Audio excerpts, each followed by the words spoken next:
Here's a nice little find. We're in the Hans Christian Andersen Museum. This is Hans right here. He's a famous Danish writer. He was born in Odense and he wrote mostly children's fairy tales, but he also wrote poetry and travel journals, and he wrote over 160 books, fairy tales which were translated into over 100 different languages, and some of his most famous ones were The Little Mermaid, The Ugly Duckling, Thumb Thumb Thumbelina, and The Princess and the Pea. And here you can see a display of some of them. Some of them are first editions, as well as a replica of things from his life. So let's take a look. It's free, so. Oh, in Russian. Yeah, it's in Russian. Andersen.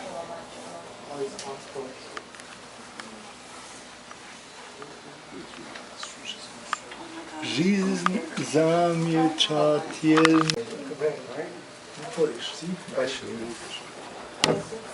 Yeah. Yeah, yes, French, Polish, Russian, German, Chinese, Swedish, Lithuanian.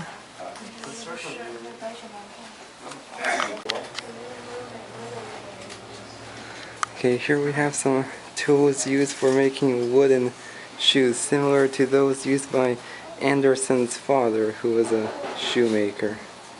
Here's a copy, a very small copy of the Little Mermaid statue found in Copenhagen. Was another story written by Hans Christian Andersen.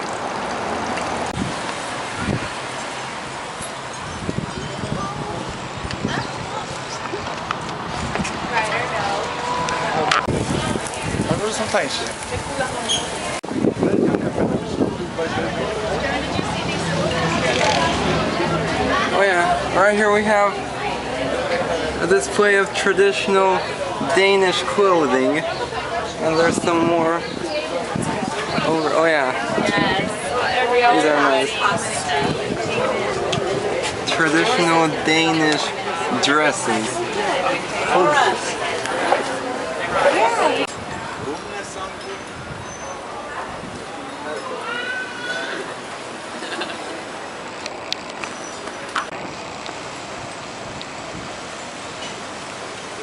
Okay, this is it. This is the building that started it all.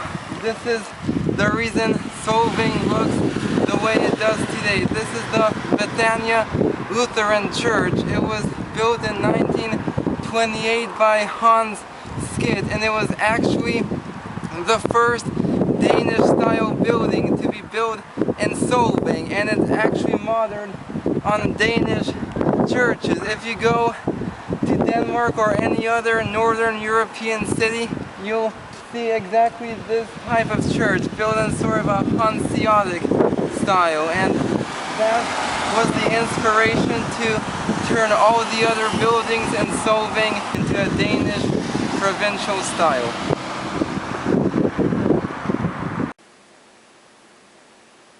I'm now heading north to visit some more Spanish missions, traveling along the famous Camino Real.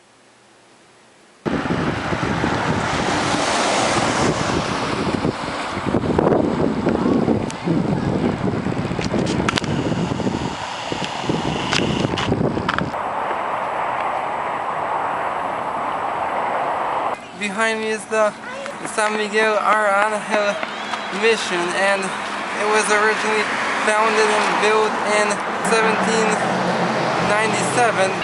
The original building was lost to a fire in 1806 and was later rebuilt in 1821. And there was also an earthquake that happened here on December 22nd, 2003. This area was hit with a 6.5 magnitude earthquake, and it damaged the walls a bit, and the mission wasn't reopened till October 2nd, 2009.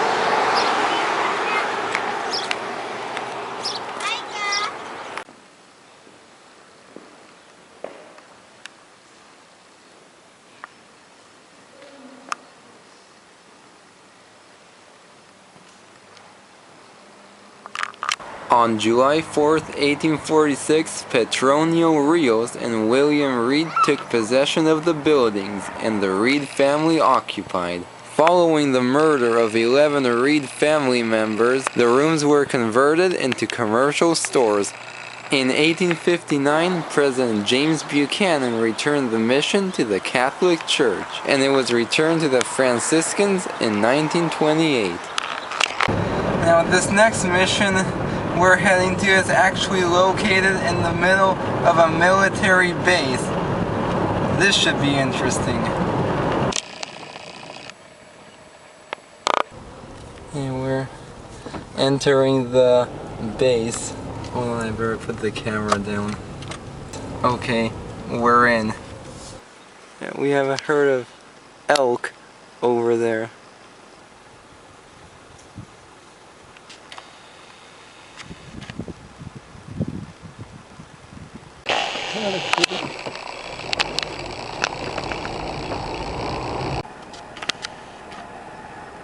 We have a herd of deer over there. Just so some elk, now we're seeing some deer.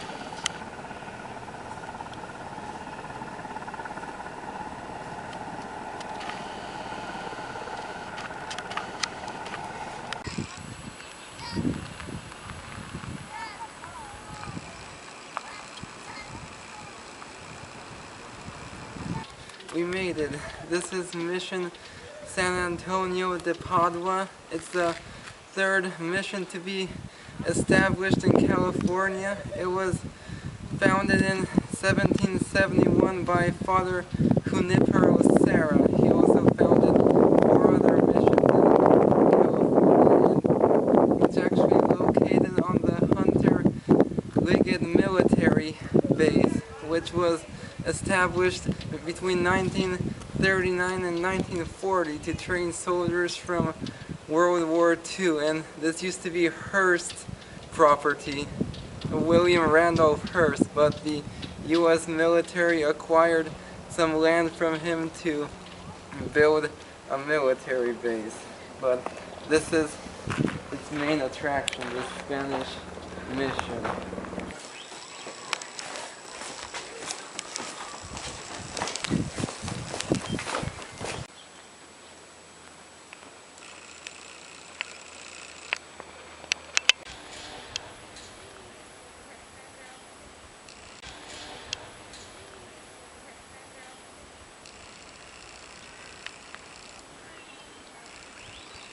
One last shot of the mission. This right here is a Sheridan tank. It's not in use anymore, it's just here on display.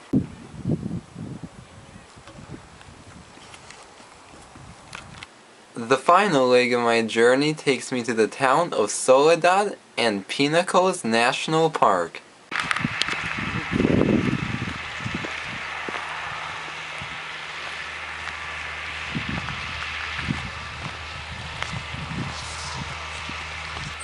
Good morning, I have Mission Nuestra Senora de la Soledad, which means Our Lady of Solitude, and it's the 8th and final mission we're going to be visiting on our trip.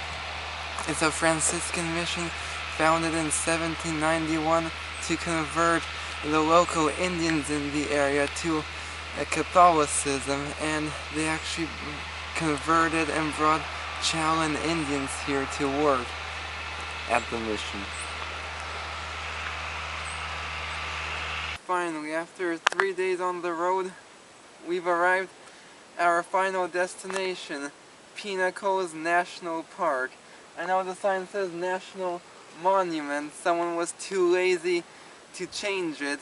It actually became a national monument on January 16th, 1908, but more than 100 years later it became a national park. In fact, as of January 10th, 2013, it is officially a national park. So just a little over a month ago, it was still a national monument, and hopefully the weather will clear up because there are some amazing sights. So we'll head into the park and see what happens.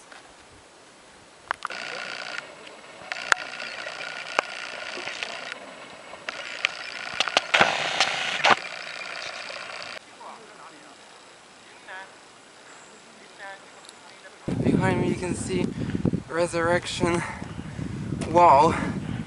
Now when the Pinnacles became a national park on January 10th, it made it the 59th national park in the US and the 9th in California. So now California officially has the most national parks in the US, more than any other state.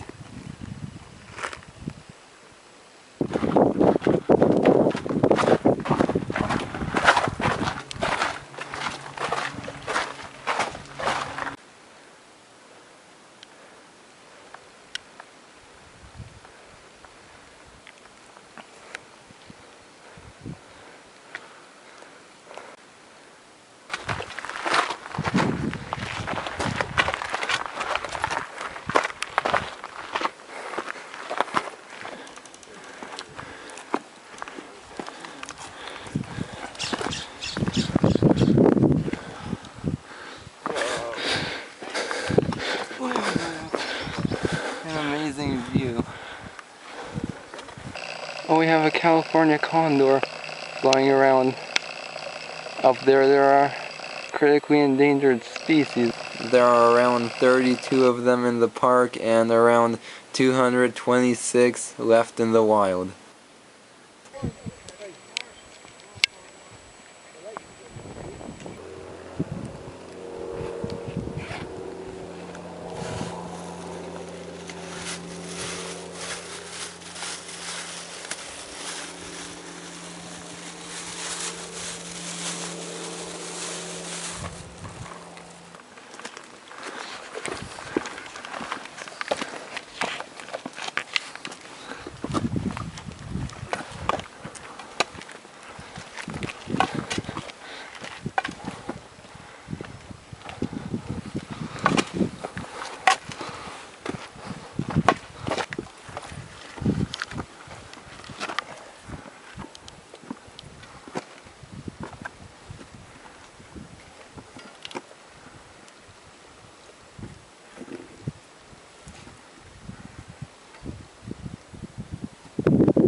This trail is awesome.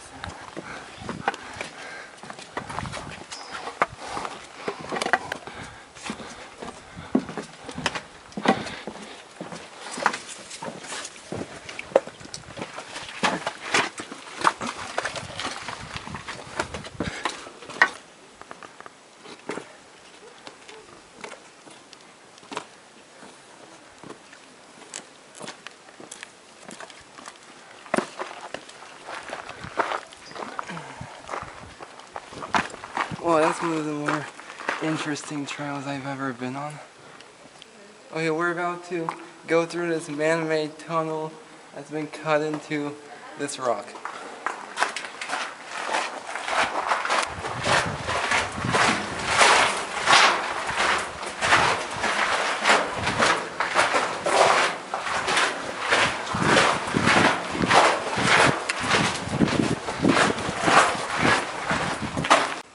Okay, we just came down from those rocks up there and now we're heading on another trail to Balcony Cave.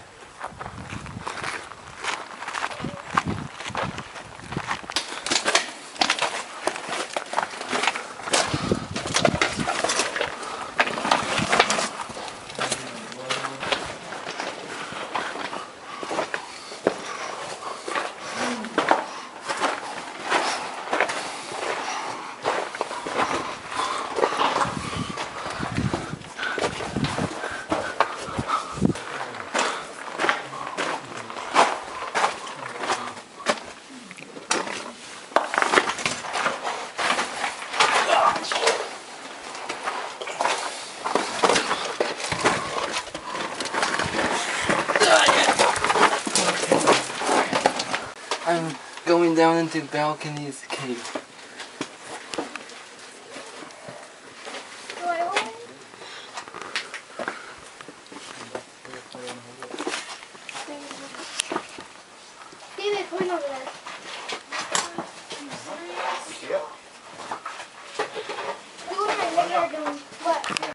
This is interesting. We're inside Balcony's cave, and this is a unique type of cave. It's not a limestone cave. It wasn't created by water and chemicals, but it's a talus cave, and what that is when steep, narrow canyons become filled with boulders, leaving passages between the larger rocks. There's a waterfall in here somewhere.